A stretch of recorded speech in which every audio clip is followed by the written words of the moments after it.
Good morning.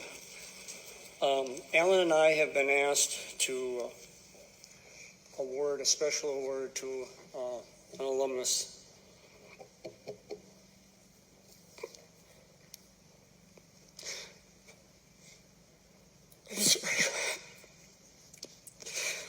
I didn't expect it to be this emotional for me.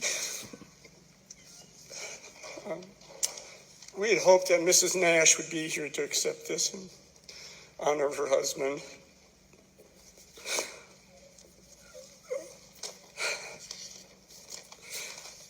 I have many great memories of Dean Nash during my years at WA.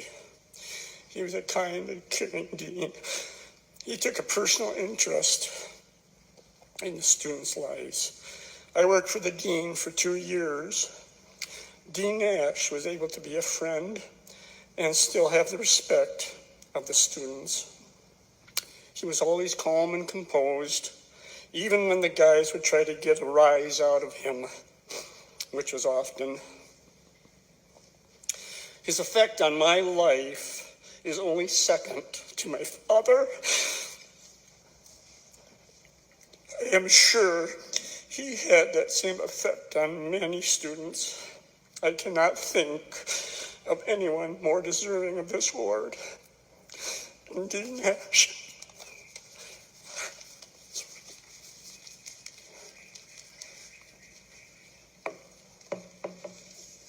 So sorry about my voice. I picked a bad time to catch a cold here, but I wanted to add some of my thoughts about Dean Nash. I came to school here at Wisconsin Academy after 12 weeks of my freshman year, and I was here for the rest of my 4 years.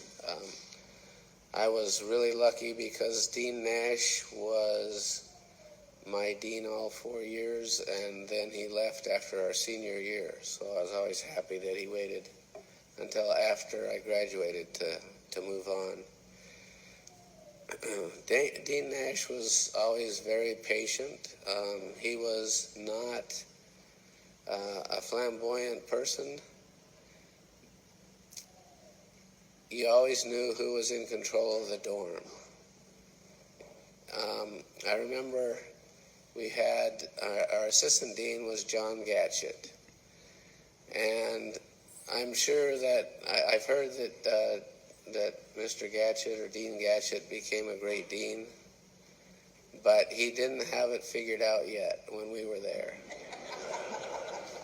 And so on the nights when he was acting dean, it was like a firefight. I mean, everything was just out of control.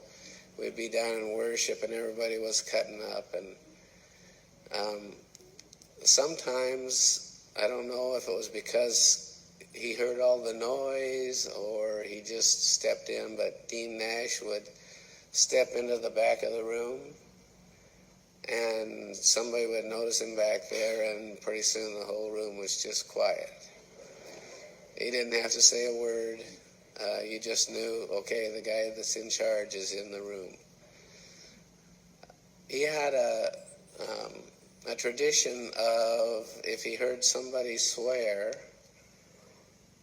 he would invite them to his office and he would hand them an onion to eat. One time, Jeffrey Vanderventer was heard saying something that he shouldn't have said. And so he went into the office and Dean Nash gave him an onion and he ate the onion. When he got through, he said, "That was damn good."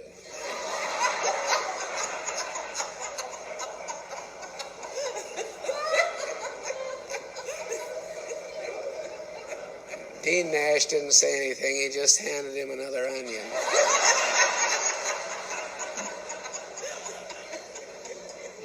After he finished the second onion, he was ready to admit that the dean was in charge and he didn't have anything else to say. Also, behind every great man, as I'm sure you've all heard, is a great woman. And Rosie Nash I had the privilege of spending some time with her because I used to cut hair when I was in the academy, and I cut Stevie's hair. Well, I'm sure he's Steve now, but he was Stevie then.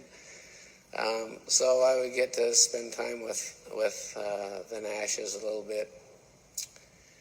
And Rosie was a sweet, loving, strong woman that I always admired. Unfortunately, she wasn't able to be here today, but Rosie, if you're listening, we really loved having you behind our dean. I'm going to read the plaque. Because they're not here, we're going to be sending this plaque to the family.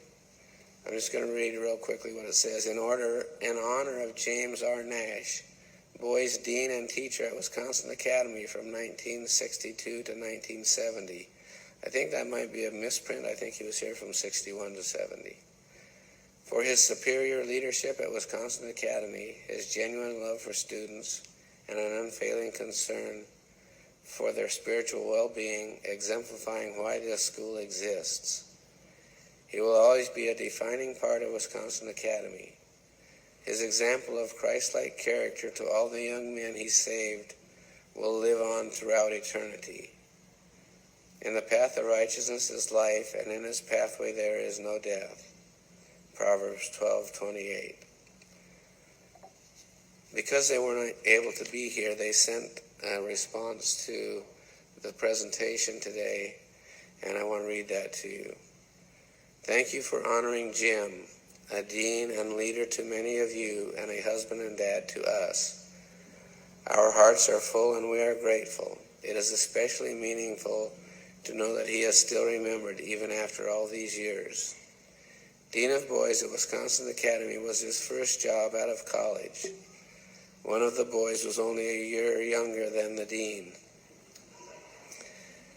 After his 9 years, 1961 to 1970, at WA, Jim continued his career in Adventist education, serving as principal and vice principal for 32 more years in 3 additional schools.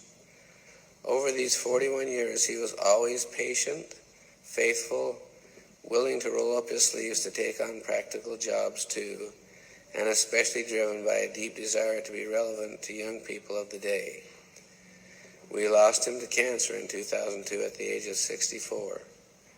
We will miss him every day and are so grateful for the great hope we have for the future. Thank you, Wisconsin friends. May God continue to bless Wisconsin Academy. Thank you.